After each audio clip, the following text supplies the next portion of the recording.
So today's session, I'm going to be using a flip chart. So occasionally I'll stand up and write on it. As usual, there'll be a PDF to support this afterwards, and you can. I'll post a link. So what I'm doing each session is I'm adding an extra page. I'm adding an extra page, and so gradually over the sessions we'll build up quite a document, really, of useful tools and so on. Right.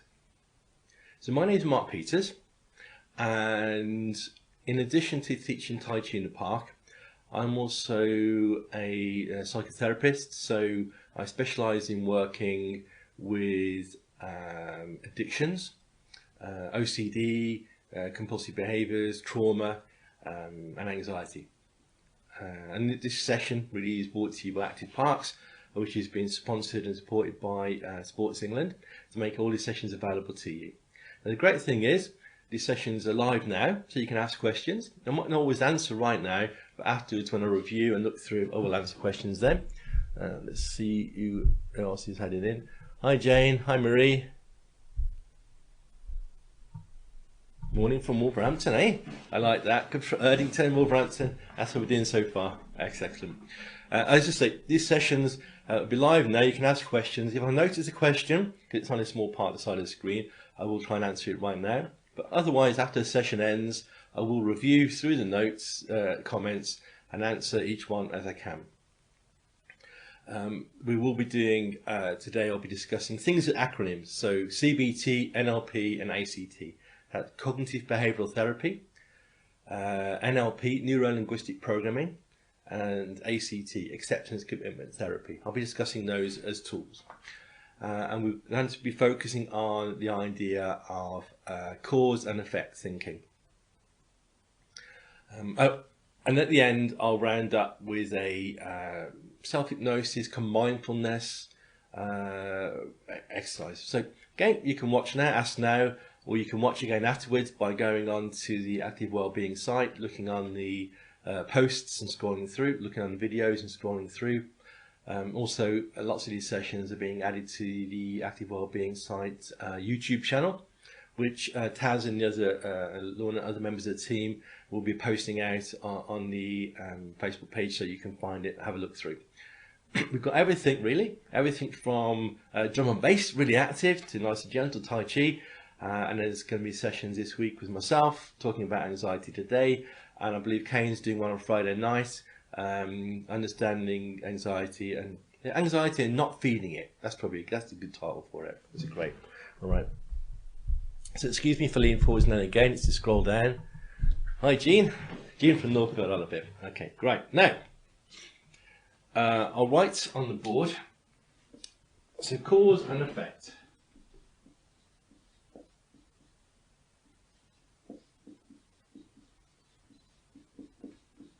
Or in NLP terms, we put cause and effect equals belief. So it's almost another colour.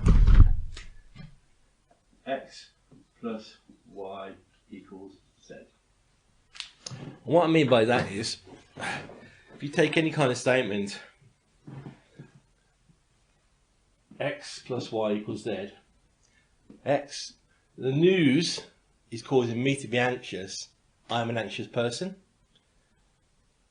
The way things are being portrayed are making me worry. I'm a worried person.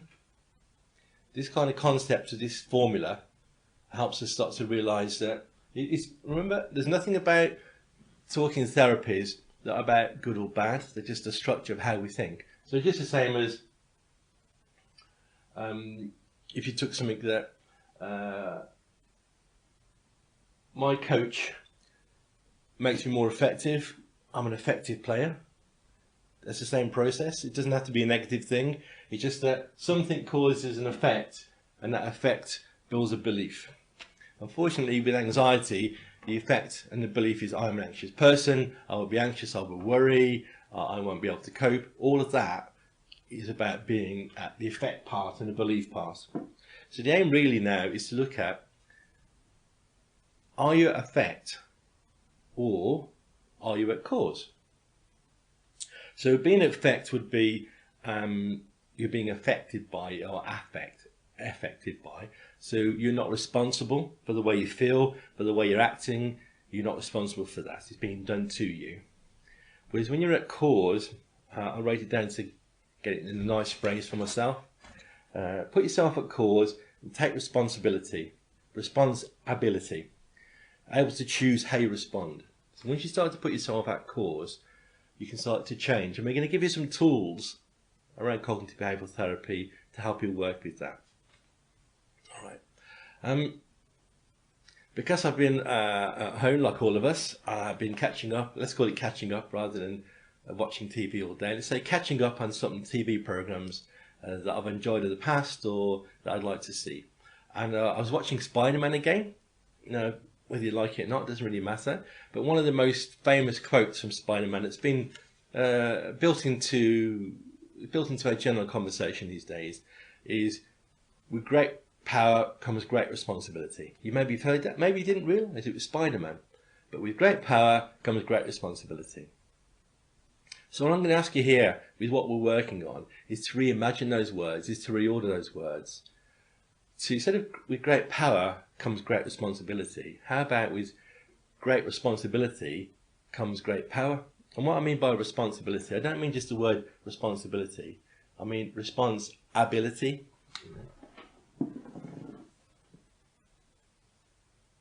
With great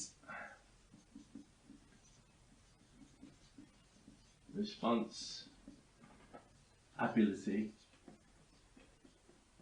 2 words, comes great power.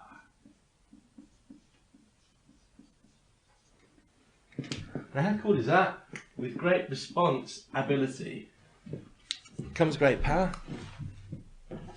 So when you are responsible, when you are able to choose how you respond to things, you have great power, freedom to choose to be happy, to choose to be sad, to choose to be worried, to choose to be motivated, to choose to be fearful. You have more ability to choose how you respond. This is a great thing to realise, because that responsibility builds your personal resilience. And a more resilient person is more able to deal with and manage and cope with changing situations. It's perfectly normal and perfectly acceptable to be anxious in different situations. Hi Alan. The issue is because we're being fed. I mean, just this morning on the news, they had an expert on to talk about PPE, because it's obviously a big thing right now. And when they were asking this person about PPE, he said, we need to stop lumping it all into one group and need to look at specifically what it is that's an issue. So, because generally, there's plenty PPE, it is sufficient for everybody, it's getting around, it's getting delivered, but there is a shortage of one element, and that one element is a gown, and that gown is one of the items that can be multi-use. And so we need to be clear.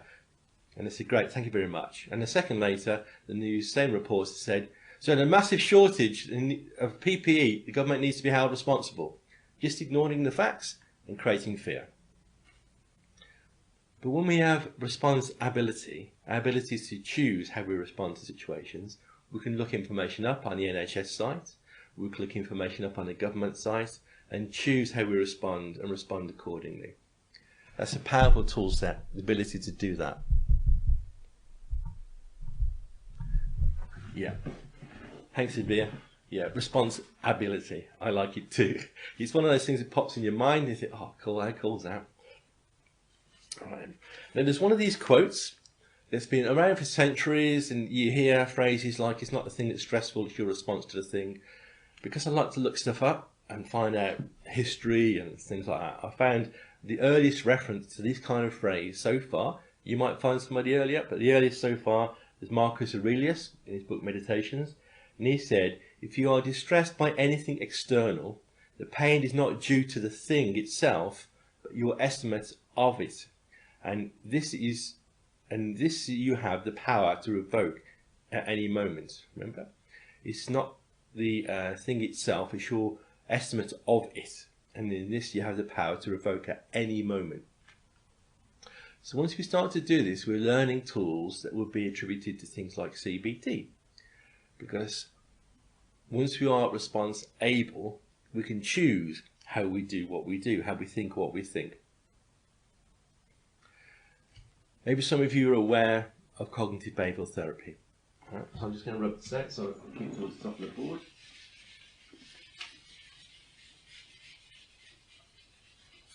Okay.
Right. Right. I'll just give you a moment for people to come back again. We seem to be having a few problems in the area. I'm going to guess that they've dug the road up in Cottridge, so they're hitting power lines, which isn't really helpful. Never mind, this is the nature of things. Remember, I'm response able. Because I have my response ability, I am able to switch to 4G. I could have panicked, I could have got myself worked up, I could have worried, but that doesn't actually solve anything, not in this situation. And I realised what the issue is. They're getting flickers of power, so I switched over and I'm on 4G, and unless the whole of the mobile phone networks go down as well, we should be good. Back to this anyway.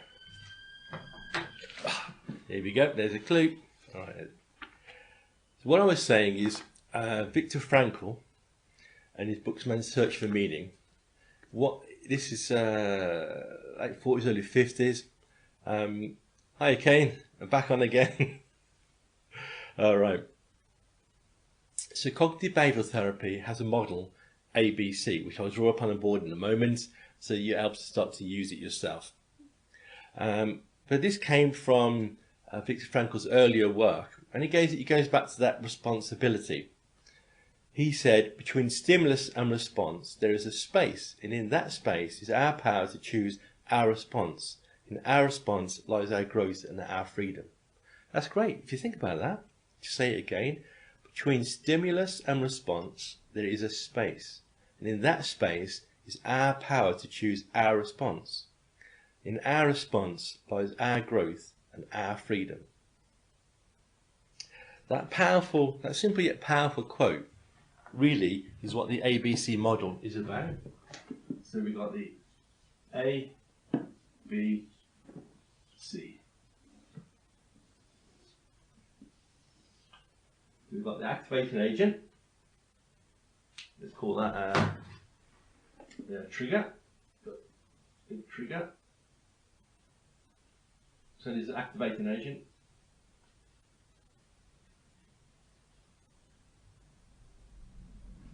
Okay, activating agent. And then we have, hi Vicky, then we have behaviour.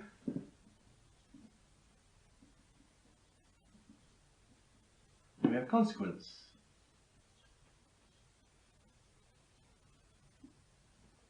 And so between stimulus and response, that space, and our space is our free will. Between stimulus and response, our space is our free will. So if you think right now, just a short moment ago, there's a power cut which knocked off the Wi-Fi. And so that's a stimulus. The video was interrupted. The Wi-Fi went down. My behaviour could have been, oh no, oh no, oh no, oh no. What's going to happen? What's going to happen? Consequence, get anxious, get worked up. Hi Mark. So the activating agent for me just right now, it was a power cut, which knocked off the Wi-Fi. My behaviour could have been start to panic, start to worry about the video being interrupted, this session not being able to stay live, and then the consequence, I could have started phoning people, panicking about stuff. Hi Steve. I could have started to get worked up and just lose the focus of what I'm doing. But instead of which, the stimulus happened. Hey Mark, the stimulus happened, the power cut happened, the Wi-Fi just went off. My behaviour was to stop and choose how I respond. And I chose to look, see if I still have telephone, and because I've still got my mobile, I switched over to 4G and put the line back on again. So the consequences is, the video's back live again. So that was a choice, wasn't it? You remember? Between stimulus and response, there is a space, and in that space is our power to choose our response. And in our response lies our growth and our freedom. Response ability, your ability to respond. My ability to choose a different outcome. So over these weeks, I've been building a PDF that is free to download. And in that document, there are a series of tools from writing file cards to help you build useful exercises to do, a card for methods of relaxing, grounding technique, body scan, that kind of thing, a card for people to talk to when you need help, that kind of thing, a card to talk to for people when you just want to talk rubbish, you know, stuff about nothing, because sometimes talking about nothing is still a pattern interrupt, it's still a way of freeing your mind, it's a different behaviour. A card to write your blues song on, a card to build your joy journal, all these different tools that we've been doing, a card for the quick coach, things that are within your control and outside of your control. All these tools are already available to you in a document I've provided. So I'm asking you now to build another page, and again it'll be added to the document, the ABC, activating agent, behaviour, consequence. What's a trigger that fires your thought off? For me, it was a power cut. My behaviour was, look what other options I've got to get back online, choose a different option, feel calm and relaxed, and get back online again.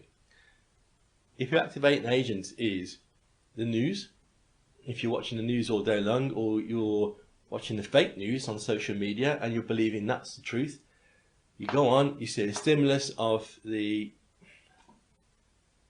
I would say, for example, yesterday, it was flashing up on the news whenever I looked on, and across the bottom of the screen, it kept saying, rise, rise, rise in death, rise in deaths. But the rise implies an increase, like it's happening exponentially increasing. But that's not true, that's not the correct use of the word, that's an inflammatory use of the word. Yes, it's really, really bad. Hi Roger. What's happening is devastating. What's happening is worrying. We've never had anything like this in our lifetimes. But for the news to intentionally inflammatory use words like rise, when actually it was a reduction. It was a reduction in the averages, in the daily averages. There's a reduction. But they didn't state it that way. They didn't show an adjusting the curve. They said rise. A rise implying ever increasing. So those kind of things, if we hear those trigger words, rise, shortages, the generalised terms that people are using, that obsessively chasing, Boris and not attending a meeting that's a general meeting anyway, and he doesn't need to attend every one, and no Prime Minister has ever had to attend every single one of every single meeting, and they've made this meeting, they're trying to chase after that to inflame again. But those kind of triggers, watching that news, that trigger starts to create a behaviour, and because people are reasonably isolated now more and more, the behaviour of going inwards and thinking and winding yourself and thinking and building up, the consequences are being more anxious, being more fearful, the constant drive to get everyone to wear masks by the press, even though when they're showing the science which says it stops transmission if you have it, and it's needed in a medical setting, and getting everyone to do it could potentially create a shortage, which is not necessary because there isn't the evidence to show it actually stops. If somebody coughs or sneezes on you, you cover your mask, it doesn't cover your eyes or your face or anywhere else. So there's a right position and a right context for wearing it. The news are trying to get everyone to do it and keep putting out pseudo evidence rather than believing the science. So what I'm suggesting to you is, if you get a sheet and put A, B, C, and think of some of the triggers that have been affecting you, not being able to call certain people. I know I'll call my mum every day because I can't go and visit her. I would give her a tablet or one of those Facebook portals or anything like that. I would give her any of those things. But because she doesn't have the internet and is quite tech phobic, there isn't the end of point. So we're phoning her every day, me and my brother and sister phoning her every day, and we're talking about nothing much, about the price of cabbage, what different birds are singing, just talking about stuff. So there's some kind of human contact. Not asking her how difficult the day is, how much she's struggling, because that kind of question isn't pointing someone's thinking in useful ways. We're asking her how many times the dog's been out for a poo. We're asking her what she's having for tea. Anything at all that's keeping people interacting and just talking rubbish about the daily stuff. Occasionally there's important things, but most often it's really just human contact. So the trigger for my mum, behaviour, dog stuff, the consequence, my mum feels part of what's going on. If she was more willing and able to use some tech stuff, then we'd give her, the trigger would be Skype or WhatsApp or anything. So video chat, the behaviour would be seeing what's going on, talking about stuff, consequence, feeling more connected. The other choice, so what I'm saying to you is, what's the trigger, what behaviours are you doing, and what's the consequence of those actions? The trigger, the daily bulletins are going out from the Active Wellbeing Society to tell you what classes you can join into, whether it be Pilates, Zumba, drum and bass, Tai Chi, chair exercise, whatever it might be. That's going out. Your behaviour as you join in, your consequences, you feel more fit, more active, more alive, more able to eat the biscuits. The more you practice, remember, just I think last week I talked about the more. So the more you do something, the more it gets into your consciousness, the more it gets into your filters, the more it becomes the way you think and the way you act. So the more. And unfortunately, if your trigger of negativity is building a behaviour that becomes more and more, and the consequence that's more and more, that's going to pattern your thinking and your behaviours and your responses. And when you're stressed, and when you're anxious, and when you're tired, your immune goes down. So your immunity system goes down. That's why it's important to eat healthily, think healthily, and be active healthily. So the more you are physically and mentally active, the more you strengthen your immunity, the more. And I think Karen will be discussing about feeling anxiety on Friday. Correct healthy nutrition is essential, but mental nutrition is essential too. So nourishing your mind with your response ability. All right. So here's some ideas. Some ideas about, I just write down a couple of examples of A, B, C. So A, watching the news all day. B, believing every word the press say to you. C, becoming highly anxious. And you can fill in some other choices of A, B, C. So A, you could choose to want to have a recap, so you'll listen to the daily briefing or a weekly roundup. The daily briefing is interesting, but as soon as I finish telling you, don't listen to the press questions, because the press questions are not questions. The press questions are just stupid things. They're just meant to inflame, not meant to inform.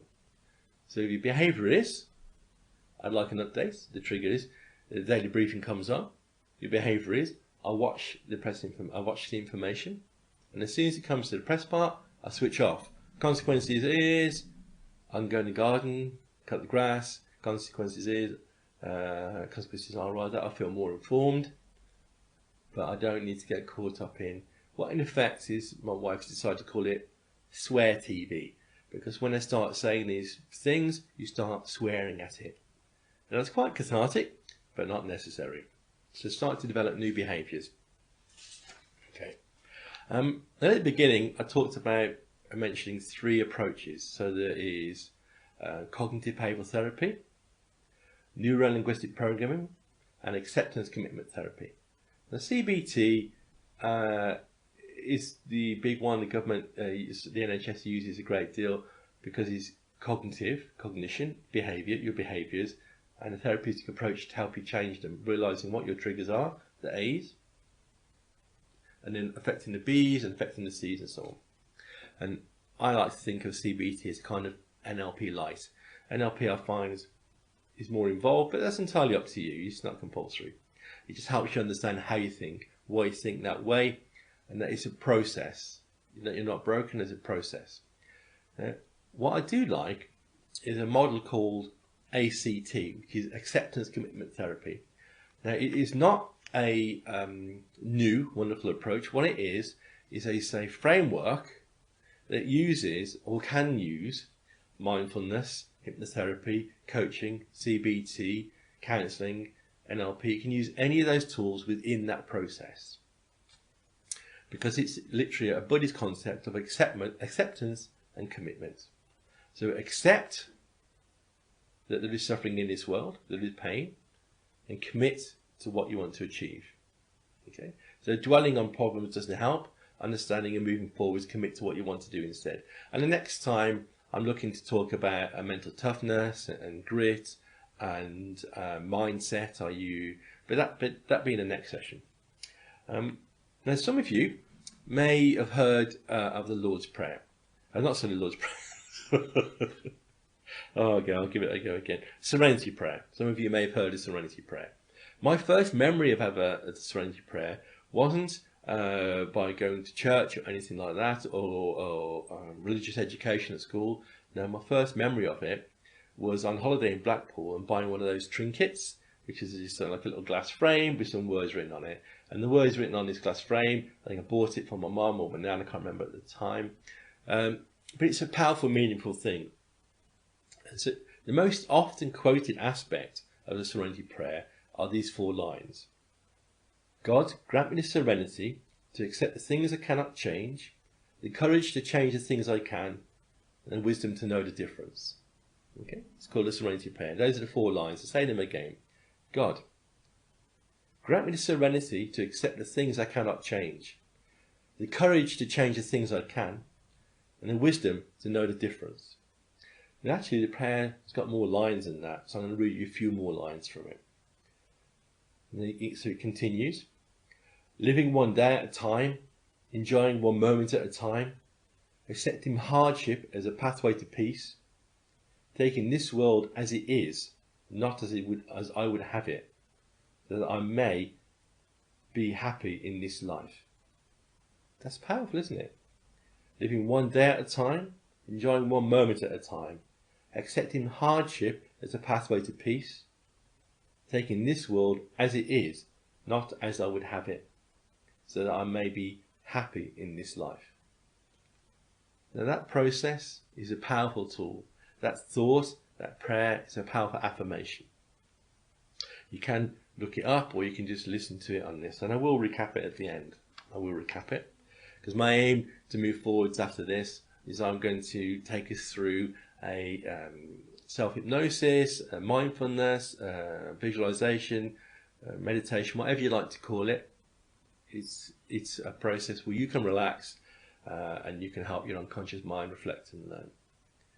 Because realistically, whatever mode of therapy that people use and whatever label people give to these parts, we could call them your conscious or your non-conscious or your unconscious and then your conscious. Now these 2 parts of conscious and unconscious, and in transaction analysis they might call those parent and child. And they're in conflict because your unconscious mind runs everything you do every day in the business world.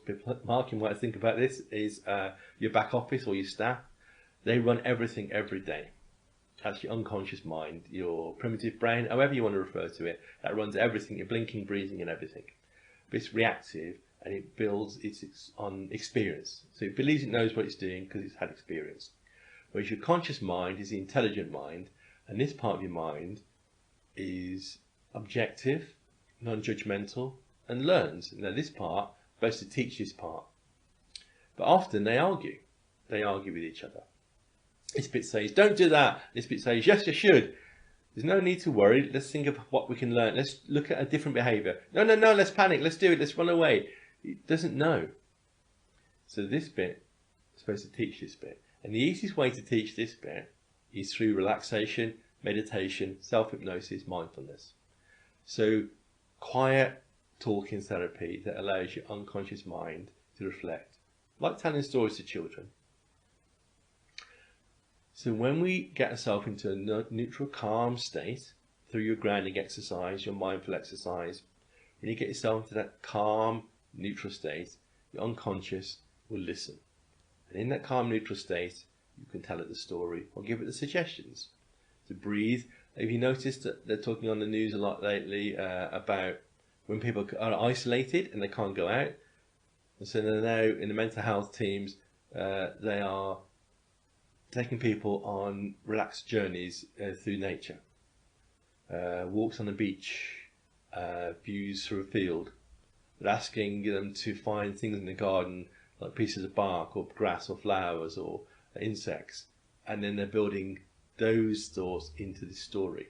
And this story helps your mind relax, because when your mind is relaxed, your body will heal. When your body heals, mentally you become stronger, your immunity becomes stronger, and so your mental nourishment becomes stronger. Okay. Right. So what I'm going to do now is I'm going to take you through a relaxation. Let's call it mindful moment. Mindful moment. It can take about 5 minutes. So what I'd like you to do is like sit comfortably. What I'm going to say will be in the document, so you can again download this, read it, record it, play it back to yourself. If you're working with a group, like I think Roger's working with a group, you can read it to them. You can share it. I don't mind. This is inspired from mindfulness and self-hypnosis. A good friend Nick helped me think about some of the points, and it's a use of acceptance commitment. Okay? All right. So I want you to sit comfortably, fairly upright. Make sure you're not going to be interrupted. So apart from our conversation, all your other technologies on Do Not Disturb. People aren't going to come running in. Kids are not going to do what they do. Supermarket's not going to suddenly ring your front doorbell to give you a delivery. So make sure you're sat comfortable, you're sat upright, you are relaxed, and in a position that you can comfortably maintain for a few minutes. Okay, notice your feet on the floor, flat on the ground, and just allow your eyes to close or to gaze and relax into the distance.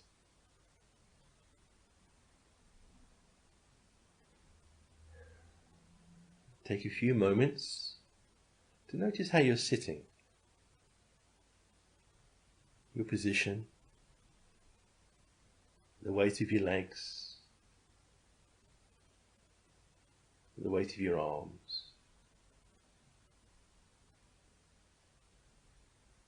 the release or even tension in your shoulders. Allow your breath to release and relax. To release and relax your body.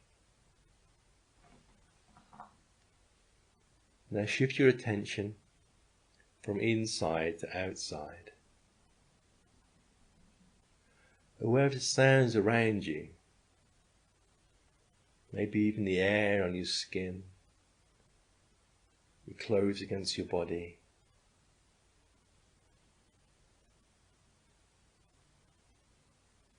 Is it warm? Is it cool? Does it feel light or heavy?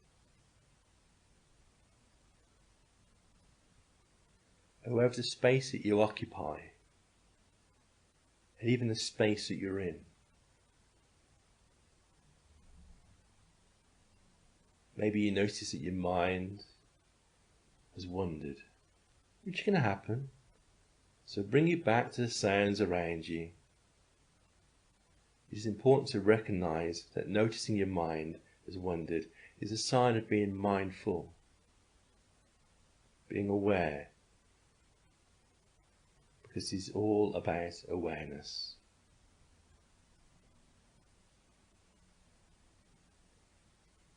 Continue with noticing your body as a whole. What feelings and sensations are you aware of?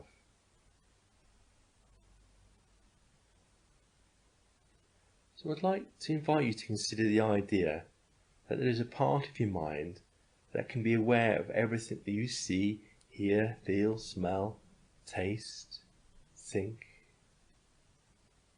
That this is your observing self.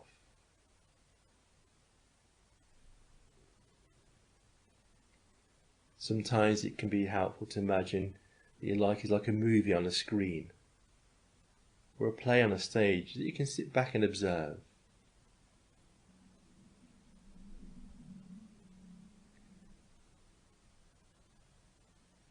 Maybe you can imagine watching it like a clip on YouTube on your phone. You're able to sit back and observe.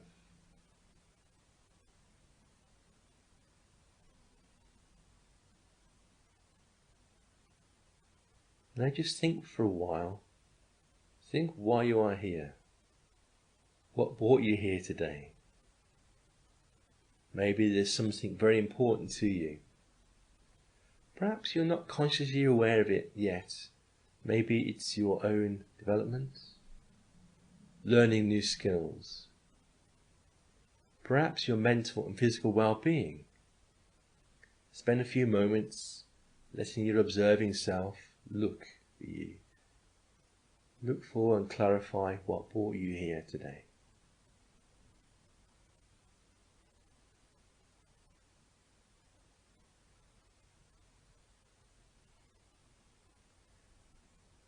Now just spend a few moments reflecting on how you actually made it here. What committed action did you take?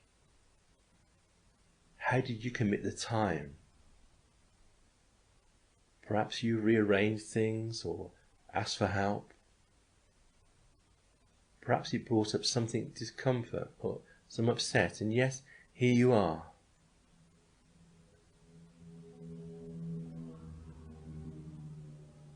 Even now, sitting here, you are taking action, taking part in this exercise that may have seemed a little different or unusual, noting the sounds around you, the world around you, and noting maybe that you could be doing other, easier, more fun activities, yet you are here, taking action, moving yourself towards a richer, more full and meaningful life.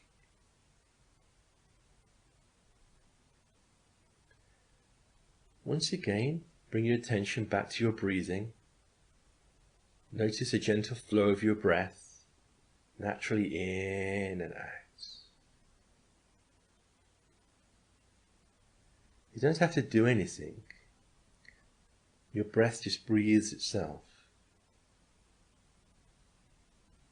Observe it as if it was the first time you've ever noticed it.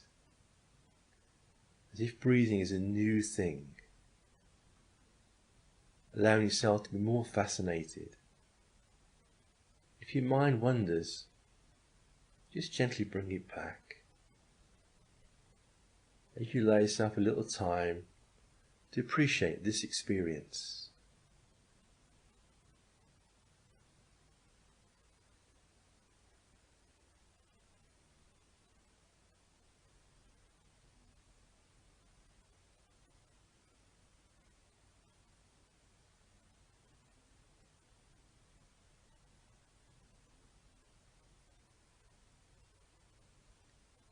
You may find it difficult to concentrate, but your mind can be thought of as a master storyteller who persists in telling you every manner of story to grab your attention, distract you from other awarenesses.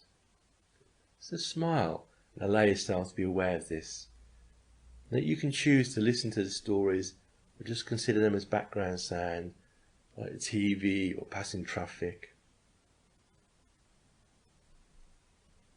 Bring your attention back to your breathing. Notice a natural rise and fall of your abdomen, of your chest, of your shoulders. Just let this master storyteller chatter away. So whether you can be happy to let it chatter away in the background of TV or not, you can just turn it off if you want to. But there's no use just trying. It just comes and goes, distracts now and then.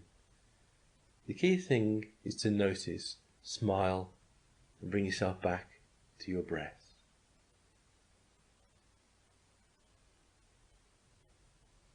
Sometimes this is comfortable, sometimes not.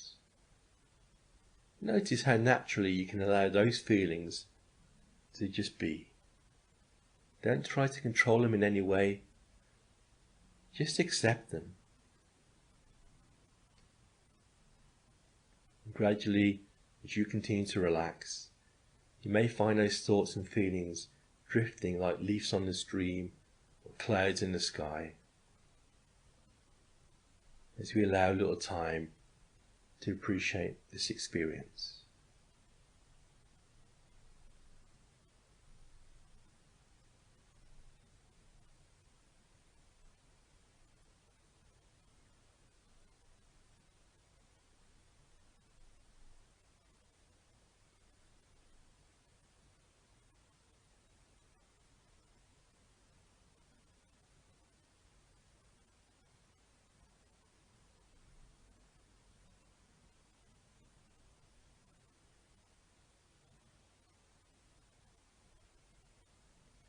In a moment, I'll begin to count from 5 to 1.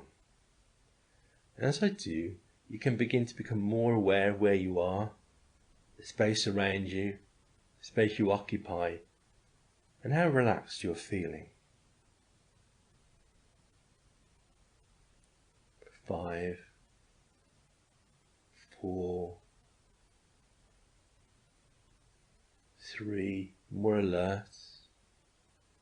2, as you get ready, to 1, to open your eyes, relax and ready to enjoy the day and the days ahead of you.